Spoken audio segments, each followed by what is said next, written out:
নমস্কার বন্ধুরা, কেমন আছো সবাই? আমি নীলাঞ্জন, ব্যাংকিং মেন্টর চ্যানেলে তোমাদের সকলকে স্বাগত জানাই। তো তোমাদের মধ্যে অনেকেই আছো যারা মানে একদম যে বিগিনিং ফেজ, মানে একদম নতুন দশা, একদম জিরো লেভেলের যে ফেজ, সেই ফেজটা পার করে ফাউন্ডেশন পার্টটা কমপ্লিট করে তোমরা মোটামুটি একটা কনসেপচুয়াল লেভেল নিজেদের তৈরি করে ফেলেছো এবং এখন তোমরা একটা জায়গায়, এমন জায়গায় আছো যে তোমরা মক টেস্ট দিচ্ছ, পড়াশোনা করছো, এই ফেজের মধ্যে আছো। তো বেসিক্যালি আজকের আলোচনাটা সেই জাতীয় অ্যাসপিরেন্টসদেরকে নিয়ে বেশি হবে। ওকে, বাকি যারা একদম বিগিনিং ফেজে আছো তারাও দেখতে পারো এই ভিডিওটা, কারণ তারা একটা আইডিয়া পাবে যে তোমাদের ফাউন্ডেশন পার্ট কমপ্লিট হয়ে যাওয়ার পর তারপর পরবর্তী পদক্ষেপ বা রোড ম্যাপ স্ট্র্যাটেজি তোমাদের জন্য কী হওয়া উচিত। ওকে, তাহলে শুরু করা যাক। তো আজকে একটা জিনিস তোমাদেরকে বলবো, একটা পয়েন্ট বলবো, যেটার জন্য, যে ভুলটার জন্য অনেক এমন অ্যাসপিরেন্টস আছে যারা হচ্ছে নিজেদের অনেক মূল্যবান বছর নষ্ট করে ফেলেছে এবং তার জন্য দেখা যাচ্ছে অনেকের হয়তো আজকে লাস্ট অ্যাটেম্পটের দোরগোড়ায় এসে তারা দাঁড়িয়েছে। অনেকের দেখা যাচ্ছে বয়স হয়তো আছে, কিন্তু দীর্ঘদিন ধরে অনেকটা সময় অতিবাহিত করে অপচয় করার দরুন সেই এনার্জি বা এনথুসিয়াজমটা নষ্ট হয়ে গেছে, আস্তে আস্তে মোটিভেশন চলে যাচ্ছে। কিন্তু শুধুমাত্র একটা সামান্য ভুল স্টেপ, এবং সেই ভুল স্টেপটা কি, সব থেকে বড় যে ভুল, সেটা হচ্ছে প্রিলিমস এবং মেন্স একসাথে ব্যালেন্স করে প্রিপারেশন না করা। অনেকেই আমরা ভাবি কি যে হ্যাঁ চলো আগে প্রিলিমসটা করে নিই, প্রিলিমসের পার্টটা কমসে কম তৈরি হয়ে যাক, তারপর মেন্স নিয়ে ভাবা যাবে। আগে প্রিলিমস তো ক্লিয়ার হোক, তারপর মেন্স নিয়ে ভাববো। অনেকে তো আবার এমনও ভাবে যে প্রিলিমসটা হোক, তারপরে মেন্সের জন্য তো টাইম পাবো, ওর মধ্যে হয়ে যাবে। কিন্তু আসলে ব্যাপারটা অতটাও সহজ নয়, কারণ তোমরা যদি ভালো করে অবজার্ভ করো, প্রিলিমসের রেজাল্ট বেরোনোর জাস্ট 15 দিনের মাথাতেই কিন্তু মেন্সের আমাদের এক্সাম ডেট চলে আসে। 15 থেকে 20 দিন, খুব বেশি যদি বলি, তার কমেও দেখা গেছে। ঠিক আছে, তো ওইটুকুনি সময়ের মধ্যে নতুন করে মেন্সের প্রিপারেশন করা কিন্তু কখনোই সম্ভব নয়। আমাদেরকে পুরো প্ল্যানিংটাই, পুরো রুটিনটাই এমনভাবে রাখতে হবে যেন প্রিলিমস মেন্স একসাথে আমরা চালিয়ে চলতে পারি। তো তাহলে আমরা এটা করবো কী করে? সবথেকে বড় প্রশ্ন এটাই। দেখো, যাদের প্রথমত তোমাদের স্টেপ হচ্ছে ফাউন্ডেশনটাকে ভালো করে তৈরি করা, একদম ভালো মানে ভালো করে, নিখুঁত, কোনো রকম কোনো জায়গায় প্রবলেমস থাকা চলবে না। কারণ হচ্ছে প্রিলিমস লেভেলের জিনিসপত্র, যে কোনো টপিক ধরো একটু ভাষাভাবে তোমরা ধরো তৈরি করেছো, তাতে যদিও বা পার হয়ে যায়, সেই টপিকটাই যখন মেন্স লেভেলে চলে আসবে তখন কিন্তু ইন ডেপথ তোমাকে জিনিসপত্র জানতে হবে। তা না হলে করে কিন্তু মেন্সের কোয়েশ্চেন কখনোই সলভ করতে পারবে না এবং ডিমোটিভেশন চলে আসবে আস্তে আস্তে। তাই প্রথম স্টেপ হচ্ছে ফাউন্ডেশন লেভেল, এবং সেখানে একদম বেসিক থেকে অ্যাডভান্সড যা কিছু কনসেপ্ট আছে, কনসেপচুয়াল জিনিসপত্র শেখার ক্ষেত্রে কোনো রকম বাছ বিচার না করা যে না এটা শিখবো না, এটা করবো না, বা ওই প্রিলিমস মাইন্ডসেট নিয়ে প্রিপারেশন করা যে না এটা তো প্রিলিমসে তো এত ডিফিকাল্ট আসে না, এগুলো এখন ছেড়ে দিই। নো, যখন ফাউন্ডেশন করবে তখন A to Z যা আছে সব করবে, সমস্তটা, কিচ্ছু বাদ দেবে না। এবার যাদের ওইভাবে ফাউন্ডেশন রেডি হয়ে গেছে, তাদের এবার করণীয় কর্তব্য কি, তাদের একটা রুটিন বানাতে হবে। কীরকম রুটিন? প্রতিদিন তোমরা প্রিলিমসের একটা সেকশন, এবার আমি এখানে কোনো টাইমিং মেনশন করবো না যে সকালবেলায় তোমরা এটা পড়ো, দুপুরবেলায় এটা পড়ো, রাত্রেবেলায় এটা পড়ো, সন্ধ্যেবেলায় এটা পড়ো, আমি এটা বলবো না। কারণ প্রত্যেকের নিজস্ব টাইমিং আলাদা আলাদা, প্রত্যেকের নিজস্ব শিডিউল আছে আলাদা আলাদা। তো তোমরা এইটুকুনি স্মার্টনেস তোমাদের সকলের মধ্যেই আছে যে রুটিন কী করে তৈরি করতে হবে নিজের জন্য, নিজের শিডিউল হিসাবে নিজের জন্য কীরকম করে টাইম টেবিল বানাতে হবে, এটা তোমরা সকলেই জানো। আমি শুধু এটা বলতে পারি যে তোমাদের সারাদিনের টপিক্সের মধ্যে কী মেনু থাকা উচিত, মানে কী আইটেম থাকা উচিত পড়াশোনার জন্য। তো প্রথমত যে জিনিসটা বলবো যে প্রিলিমস লেভেলের একটা প্র্যাকটিস সেশন তোমাদের রাখা উচিত। কীরকম প্র্যাকটিস সেশন? তোমরা চাইলে পরে ইউটিউব থেকে প্রিলিমসের মক টেস্ট সিরিজ যেগুলো হয়, যে কোনো চ্যানেল, আড্ডা হয়ে গেল, গাইডলি হয়ে গেল, প্রচুর চ্যানেলস আছে, তোমরা সার্চ করলেই পেয়ে যাবে যে ব্যাংক পিও অথবা bank clerk prelims mock practice, এরকম করে যদি সার্চ করো তো কোয়ান্টসের জন্য দেখবে প্লেলিস্ট দেওয়া থাকবে ডেডিকেটেড, রিজনিংয়ের জন্য প্লেলিস্ট দেওয়া থাকবে। ম্যাক্সিমাম ক্ষেত্রে দেখা যায় কি এই ধরনের যে ভিডিওসগুলো এক্সামের আগে একটা ক্র্যাশ কোর্স হিসেবে ওরা ইউটিউবে করায়, যে কোনো প্ল্যাটফর্ম থেকে ইউটিউবে ওরা করায়। ওতে কী হয়, ডে 1 থেকে ডে 40 হয়তো 40টা ভিডিওর সেট হলো, 30টা ভিডিওর সেট হলো, 45টা ভিডিওর সেট হলো, এবং একটা ভিডিওতে প্রিলিমসের একটা ফুল লেন্থ পেপার যেমন হয় পুরো সেইভাবে পেপারটাকে বানানো হয়। যেমন ধরো কোয়ান্টসের পেপার যদি বলি, তাহলে simplification, quadratic equation, number series, DI, arithmetic, সব কিছুর একদম কম্বিনেশন করে একটা সুন্দর কমপ্লিট পেপার বানানো হয়। সেম জিনিস রিজনিংয়ের ক্ষেত্রে, miscellaneous question, different types of puzzles, মিসেলেনিয়াসে যা রকম টাইপের কোয়েশ্চেন্স হয় প্রিলিমস লেভেলে যেগুলো দেখতে পাওয়া যায়, সেগুলো সবটাই করানো থাকে। সেম জিনিস ইংলিশের ক্ষেত্রেও থাকে। তো আমি বলবো প্রতিদিন তোমরা একটা করে ওই সেশন প্র্যাকটিস করো, কোয়ান্টসের একটা, রিজনিংয়ের একটা, ইংলিশের একটা। ওই সেশন প্র্যাকটিস করতে খুব বড় জোর 3টে যদি একসঙ্গে কম্বাইন করা হয় তোমাদের 2 ঘন্টার মতো লাগতে পারে।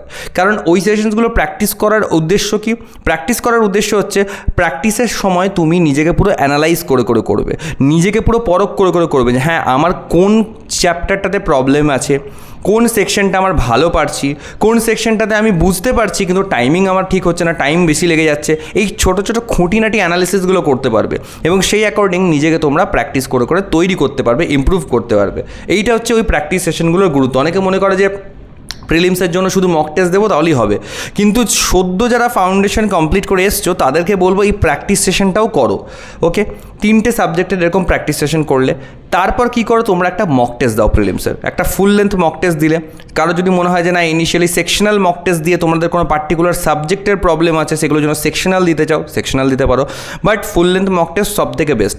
তো প্রতিদিনই একটা প্র্যাকটিস সেশনকে কভার করো এবং তার সঙ্গে একটা ফুল লেন্থ মক টেস্ট দাও, দিয়ে দেখো মকে কেমন স্কোর আসলো, কোন কোয়েশ্চেন্সগুলো পারলে না, কোথায় টাইমিং বেশি চলে গেল, এগুলোকে অ্যানালিসিস করে নিজেকে তোমরা ওই জায়গাগুলোকে রেকটিফাই করো, ঠিক করো। এই করে তোমাদের একটা বেলা হয়তো একটা সময় তুমি প্রিলিমসের জন্য দিলে, ঠিক আছে।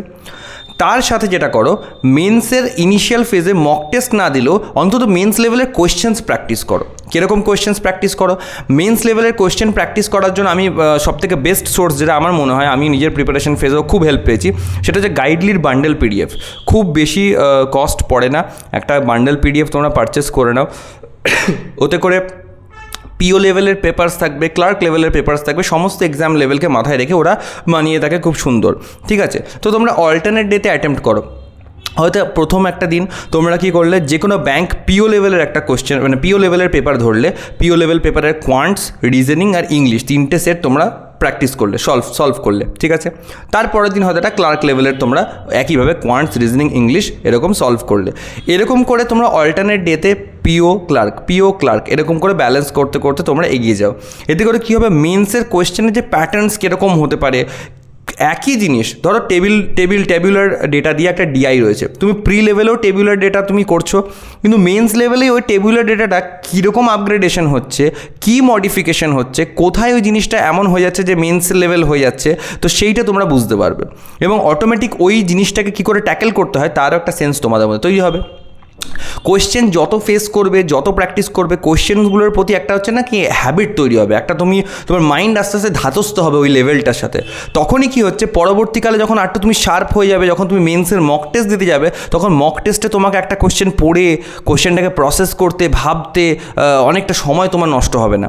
তুমি খুব তাড়াতাড়ি কোয়েশ্চেনটার ডেটাগুলোকে পড়ে বা কোয়েশ্চেনটার মধ্যে কী বলতে চেয়েছে সেটা তোমরা খুব তাড়াতাড়ি ইন্টারপ্রেট করতে পারবে। এটাই হচ্ছে প্র্যাকটিস সেশনের গুরুত্ব। ওকে, আর ওইরকম কোয়ান্ট, রিজনিং, ইংলিশের প্র্যাকটিস সেট হয়ে গেল। আর প্র্যাকটিসের পর তারপর কী করো, তারপরে যে বাকি সময়টা থাকবে সেটা তোমরা কারেন্ট অ্যাফেয়ার্সের জন্য দাও, ঠিক আছে। এইভাবে তোমরা করতে পারো। তার মধ্যে কারেন্ট অ্যাফেয়ার্স, নতুন কারেন্ট অ্যাফেয়ার্স পড়া আছে, পুরনো কারেন্ট অ্যাফেয়ার্স রিভিশন আছে, এগুলো তো চলতেই থাকবে, ঠিক আছে।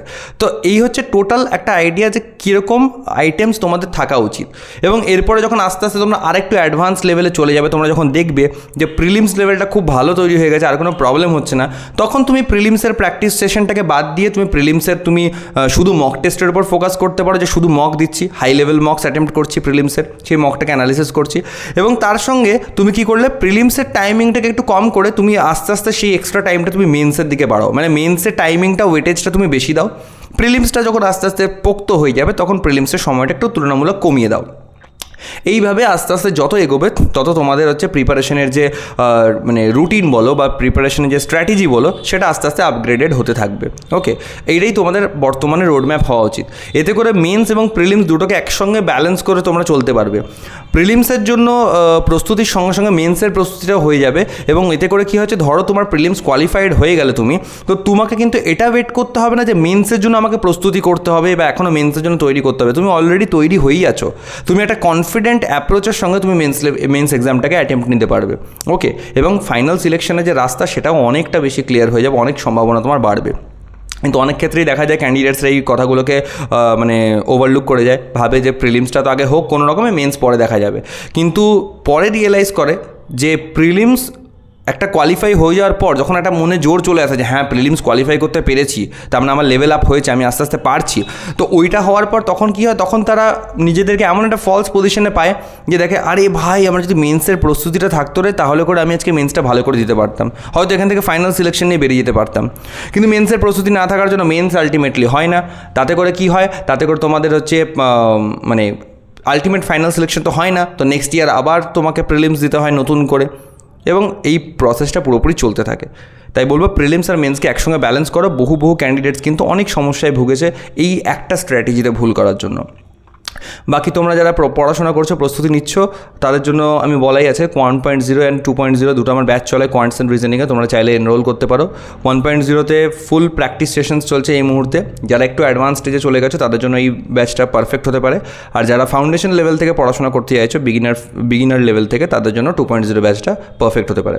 হোয়াটসঅ্যাপে আমার সঙ্গে যোগাযোগ করতে পারো ব্যাচে এনরোল করার জন্য। এছাড়াও টেলিগ্রাম গ্রুপের লিঙ্ক আমাদের ডিসক্রিপশনে দেওয়া আছে, সেখান থেকে তোমরা টেলিগ্রাম গ্রুপেও জয়েন করতে পারো যে কোনো রকম ডাউটস অ্যান্ড কোয়ারিজের জন্য। ওকে, ভালো করে পড়াশোনা করো, বেস্ট অফ লাক।